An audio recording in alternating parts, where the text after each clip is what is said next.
केन्दुझर जिला आनंदपुर उपखंड चिकित्सालय साप आतंक मेडिकल भितर रोगी संपर्क को साप कामुड़ा पर समस्ते भयभीत।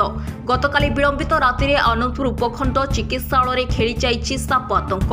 मेडिकल रे बेड्र अभाव थिबारु रोगी माने बारंटारे शोउथिबा बेले गतकाली राति अचानक एक साप आसी गलमुंडा अंचलर जड़े रोगी संपर्क बाचु चांपिया नामक जड़े युवक प्यांट भितर पशिजा सहित कामुड़ी देइथिला।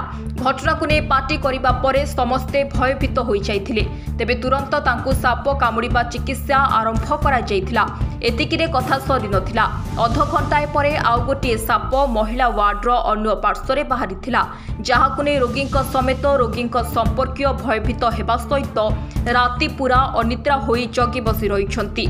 ए सबु घटना परे सुरक्षा कर्मी आसी साप को मारी देइथिले। अन्यपटे मेडिकल चतुर्पार्श्व सहित मेडिकल भितर ठीक भाव में सफा हेउनथिबा अभियोग होईछि। केन्दुझर जिला प्रतिनिधि दशरथ बारिक रिपोर्ट, संपर्क न्यूज ओडिया।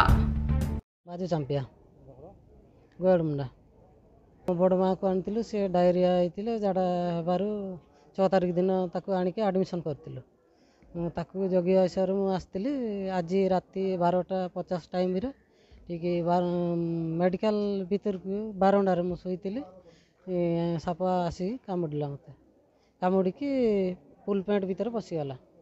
आपर साप बाहर की जो लाट्रिन रूम साइड रे ओडिया आवर्जन अच्छी ता भीतर पशिला। डॉक्टर मत इंजेक्शन देती राति रे, तापर किसी लिखी ना देखिए कौन